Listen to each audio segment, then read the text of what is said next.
O Egito é famoso por suas enormes pirâmides, múmias e tesouros.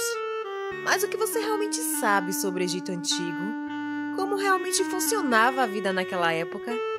Eu me chamo Laiane Lima e no vídeo de hoje você vai descobrir alguns segredos dessa civilização. Iremos focar nos fatos mais interessantes e curiosos sobre o Egito Antigo. Junte-se a nós, exploradores do tempo, enquanto voltamos 5.000 anos para descobrir fatos que nos fascinam até hoje.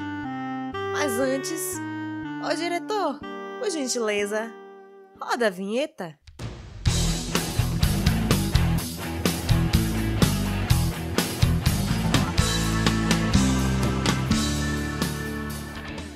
O Egito é uma das civilizações mais antigas e ricas em cultura. Formada por povos indígenas que habitavam as margens do Nilo, a civilização faraônica é famosa por sua cultura incrível, faraós, pirâmides e enormes monumentos históricos. A história registrada dessas famílias começou para muitos em 3100 a.C. E ainda hoje, enterradas na areia do deserto, são encontradas evidências marcantes dessa sociedade que estavam muito além do seu tempo. Vamos aos fatos que você provavelmente nem sabia. Poderia haver faraós não egípcios, mulher faraó e direitos iguais para homens e mulheres no Egito Antigo. Ao contrário do que muitos acreditam, o trono nem sempre foi herdado. No Antigo Egito já existiam faraós de ascensão não egípcia, por dois motivos. O primeiro é que, assim como qualquer outra civilização sujeita a guerras e dominação, o Egito também passou por isso ao longo de sua história, sendo derrotado por vezes por civilizações mais jovens. As linhagens faraônicas nunca se prolongavam por muito tempo. Muitas vezes foram interrompidas por golpes de estados e invasores. Outra razão é que os soberanos que dominavam o Egito às vezes faziam casamentos políticos fora do país que governavam. O exemplo de faraó não egípcio mais famoso foi Cleópatra, que era de origem grega e inclusive foi a última mulher faraó do Egito. Sim, as mulheres também podiam se tornar rei. Isso não é um erro.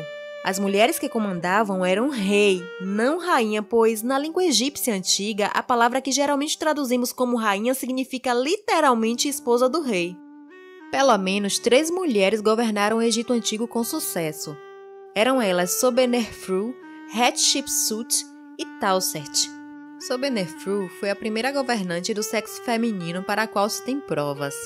Ela se tornou o faraó após a morte de seu irmão Amenemate IV e reinou de 1806 a 1802 a.C. Soberneferu foi a última governante da 12ª dinastia. Hatshepsut foi a terceira mulher a se tornar faraó e a primeira mulher a obter plenos poderes e autoridade para esta posição. E uma mulher semelhante não veio até 14 séculos depois, quando Cleópatra ascendeu ao trono do Egito. Considerada um dos faraós mais bem-sucedidos, reinou por mais de 20 anos e mais tempo do que qualquer outra mulher de uma dinastia indígena egípcia. Foi uma rainha muito inteligente e perspicaz. Para não parecer como alguém que desafiava as ordens dos deuses, a faraó Hatshepsut ordenou que ela fosse retratada como um homem em todas as imagens e estátuas dos templos. Assim, ela estabeleceu sua autoridade sendo retratada como um homem com barba e músculos. Por vezes, os egípcios preferiram ser dirigidos por uma mulher de sangue divino do que por um homem comum.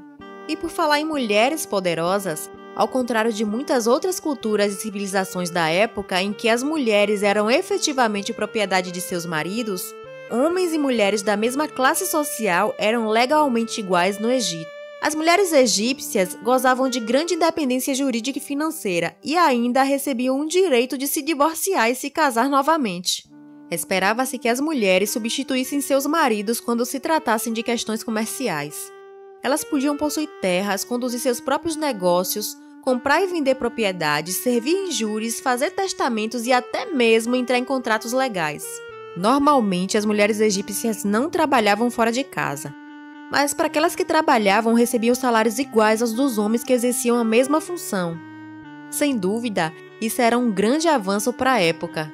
O Tratado de Paz mais antigo foi realizado no Egito.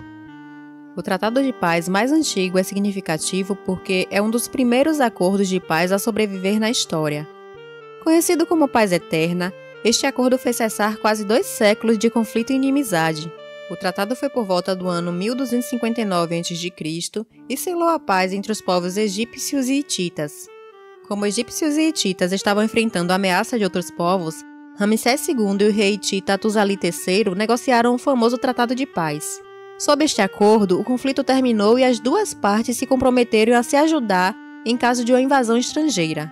2 cópias do texto do tratado ainda existem hoje totalmente traduzidas.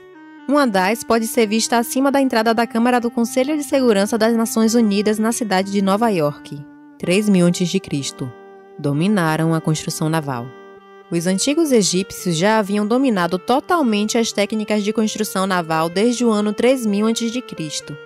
Os barcos eram um meio de transporte muito conveniente. Inicialmente, eles fizeram barcos de pranchas de madeira para subir e descer o rio Nilo. Depois evoluíram para grandes navios de cruzeiros e cargueiros. Eles usavam esses navios para se locomover e para fins comerciais com países vizinhos, o que representava grande parte de sua economia.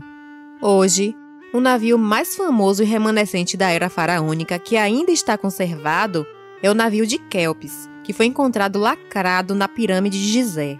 Eles não andavam de camelo. Muitos filmes mostram os egípcios viajando pelo deserto montados em camelos. Mas a verdade é que eles não andavam em camelos. Em vez disso, eles viajavam de burro.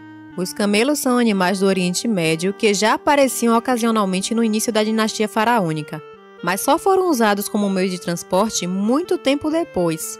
Foram conquistadores estrangeiros que trouxeram boa parte dos camelos para o Egito.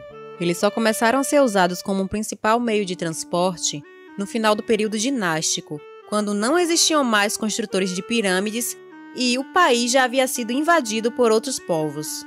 O Egito não é o único país a ter pirâmide, nem todos os faraós construíram uma, e as pirâmides não foram construídas por escravos.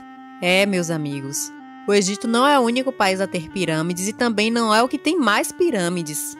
Enquanto os egípcios têm 138 pirâmides, acredita-se que os sudanenses tenham cerca de 255 em seu território. As pirâmides do Sudão foram feitas por um povo chamado Cuxi.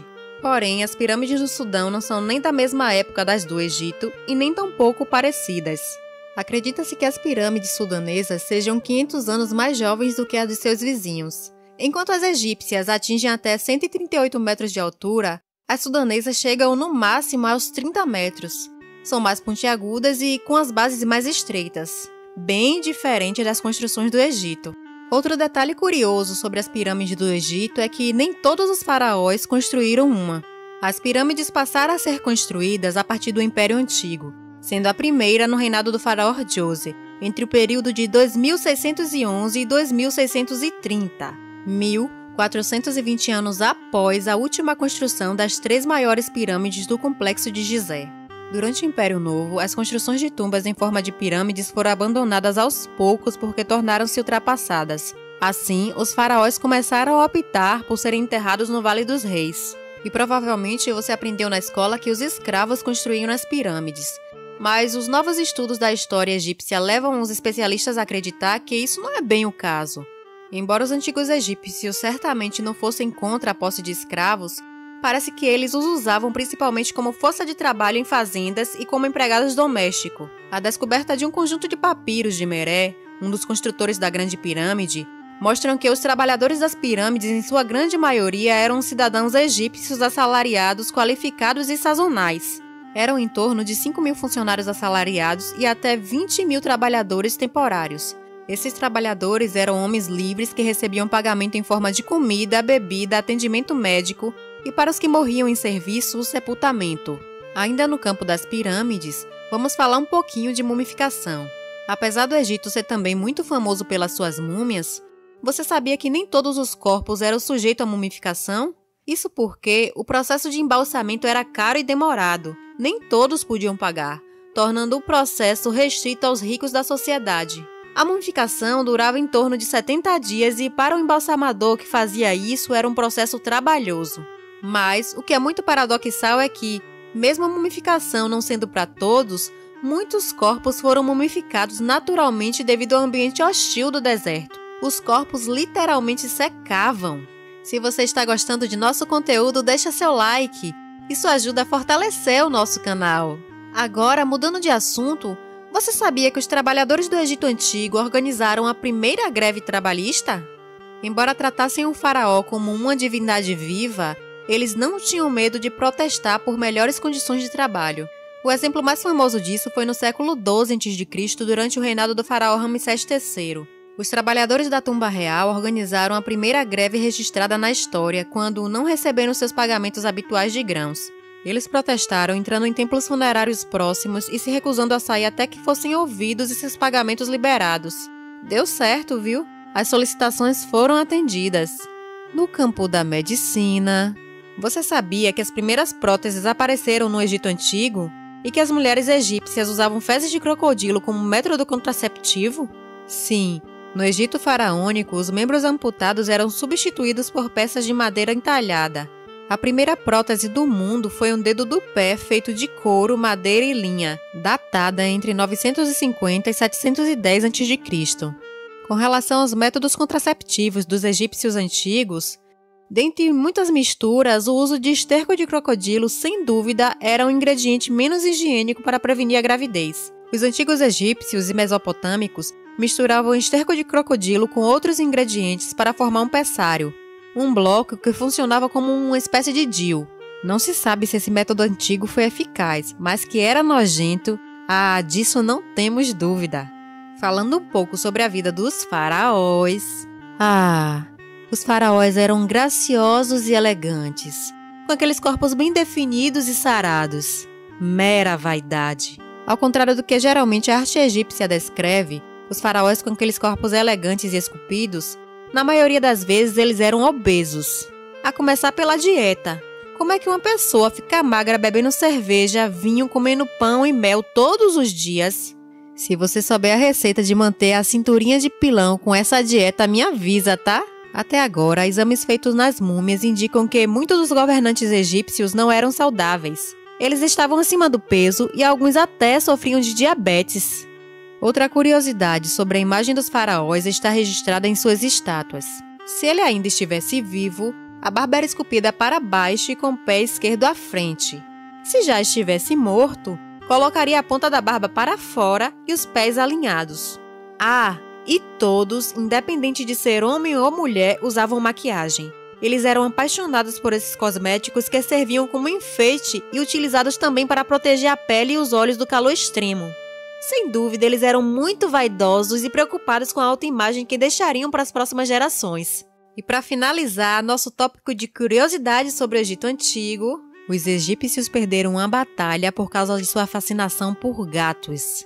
Diz a história que durante a Batalha de Pelúsion, em 525 a.C., o rei persa Cambises II, muito astuto e conhecedor da cultura egípcia, pintou a imagem de Bastet, uma deusa cabeça de gato, nos escudos de seus soldados e ordenou que seus exércitos colocassem gatos e outros animais reverenciados pelos egípcios, como cães, ovelhas e pássaros, na linha de frente de combate. No campo de batalha, quando o exército egípcio viu aquelas imagens no escudo do inimigo, temendo prejudicar os animais sagrados, não atacou e abandonou suas posições. Muitos foram massacrados e os que não foram mortos fugiram para a cidade de Mêmpis. Com a mesma estratégia, eles seguiram para a capital. Mêmpis foi cercada e dominada. O faraó Psamtik III foi capturado e executado. O Egito deixou de ser um país independente e permaneceu sob o controle persa por muitos anos até a chegada de Alexandre o Grande. Disse que, independente da tática usada, os persas venceram porque o rei Cambises II era muito mais experiente que o jovem faraó Psamtik III, que tinha acabado de ser coroado. No entanto, a batalha foi vencida por essa estratégia inusitada de fazer animais reféns. Então, pessoal, vocês sabiam que a civilização egípcia era tão avançada assim para sua época? Curtiram essa viagem no tempo? Comenta aí! Aproveite e deixe seu like, se inscreve em nosso canal e ativa o sininho para receber mais vídeos como este. Um abraço, obrigada e até a próxima!